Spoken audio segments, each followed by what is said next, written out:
Bonjour et bienvenue sur Hydrogen Today. Je suis avec Pierre Fortet, le président et fondateur de Pragma Industries. Bonjour Pierre. Bonjour Laurent. Merci d'être avec nous sur ce stand ici à Evolution. On va parler bien sûr du vélo, des triporteurs, de l'activité dans le domaine de la mobilité. D'abord un petit point d'actu parce que à chaque fois à Evolution, France Hydrogène publie un baromètre annuel et ils ont parlé des vélos en circulation et il y en a 300. Est-ce que c'est le bon chiffre en France? C'est le bon chiffre. Alors, ils ne sont pas tous en circulation en France, on en a quelques-uns à l'export également, mais la majorité sont en France.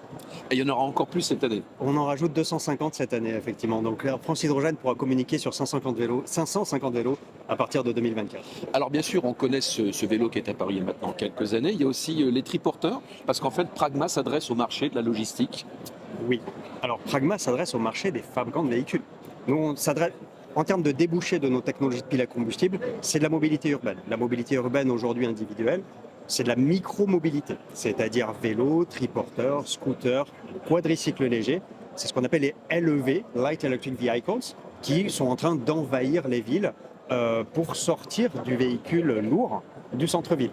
Donc de la berline, on n'en veut plus en centre-ville et on veut de la micro-mobilité ou de la mobilité partagée. Alors il y a des projets qui sont toujours en développement, le scooter par exemple, le scooter Made in France d'ailleurs. Alors, on a plusieurs projets en développement, puisque en tant qu'équipementier, nous, notre rôle Vous n'est êtes pas... ouvert à tout le monde. Voilà, nous ne sommes pas un fabricant de vélo. Nous sommes un fabricant de vélo pour prouver notre démarche et la qualité de l'exercice. Mais notre métier, c'est un métier d'équipementier. Notre but, c'est d'adapter notre technologie à un panel de véhicules. Et donc, on est ouvert. Et nos clients aujourd'hui, ce sont des fabricants de scooters, des fabricants de triporteurs, d'autres véhicules un peu plus exotiques qui sont en cours. Donc, on a actuellement un scooter, donc il est vraiment intéressant, mais potentiellement en 2024, il y a 2 ou 3 autres types de véhicules qui vont entrer en cours de développement avec des partenaires. Alors Pierre Fortet, vous êtes établi à Biarritz, très joli coin d'ailleurs au passage. Quand on est une entreprise de taille modeste comme la vôtre, comment ça se passe au niveau des financements, des aides Est-ce que vous éprouvez des difficultés?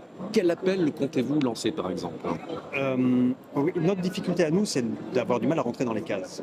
Les cases dans la définition des projets, puisque ce que l'on fait est assez exotique dans le monde de l'hydrogène. L'hydrogène, aujourd'hui, effectivement, est très adapté au transport lourd. Pourtant, vos vélos ont été utilisés dans le cadre d'un sommet international. Ah mais bien sûr, mais les 300 vélos aujourd'hui qui sont en circulation, ils sont utilisés tous les jours. Ce sont des vélos qui ont une utilité pour des gens qui vont au travail, pour des entreprises qui ont une flotte pour leurs collaborateurs. Donc aujourd'hui, c'est une mobilité absolument fonctionnelle. Ce que l'on fait n'est pas du tout des prototypes. Nos véhicules sont des véhicules de quasi-série, ils sont tous homologués. Mais vous n'êtes pas encore assez visible, c'est ça? On n'est pas assez visible ou alors on ne correspond pas exactement aux attentes des projets qui sont notamment financés, subventionnés. On ne correspond évidemment pas à la problématique des transports lourds, parce que notre technologie ne répond pas à cette logique-là, et la taille de nos projets est relativement modeste. Aujourd'hui, on a des projets très intéressants pour 2024 en termes de déploiement de stations et de couverture de zones, notamment dans le sud de Paris et la métropole toulousaine, où on va déployer les premières bornes cette année à Toulouse. Donc l'objectif est de couvrir une métropole d'1 million d'habitants, et donc de proposer cette mobilité légère à hydrogène à ce million d'habitants. Malgré tout, malgré la taille de ce projet-là, en termes de budget, On ne vous aide pas assez. on est très en dessous des grilles de lecture des projets subventionnés.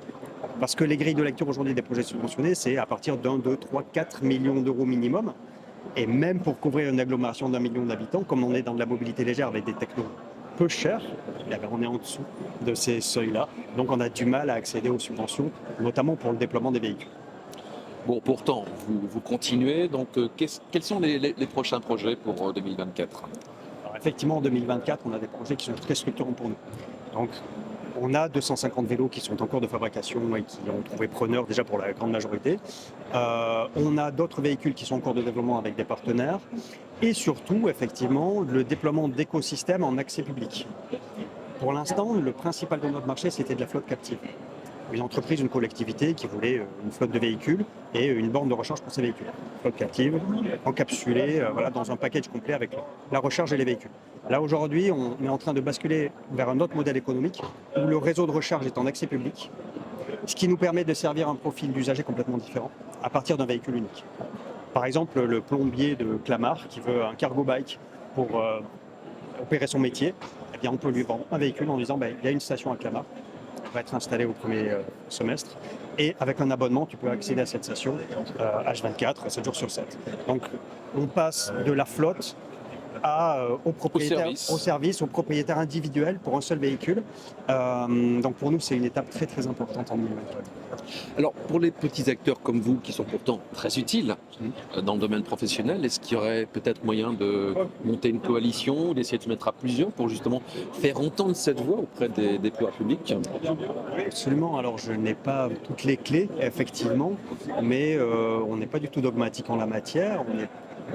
On a toujours pensé qu'il était plus utile de se regrouper, notamment quand on fait ce que l'on fait, qu'on est un petit acteur pour l'industrie, c'est une petite entreprise, et qui est sur un métier de petits objets en plus.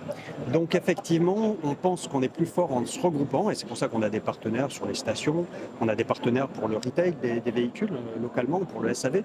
Et la question qu'on peut se poser, c'est comment se regrouper autour d'une thématique hydrogène pour montrer, regardez, ce que l'on fait, ce n'est pas un simple acteur installé à Biarritz qui fait des piles à combustible dans son garage, c'est une coalition d'acteurs qui promeut cette nouvelle mobilité à hydrogène intra-urbaine.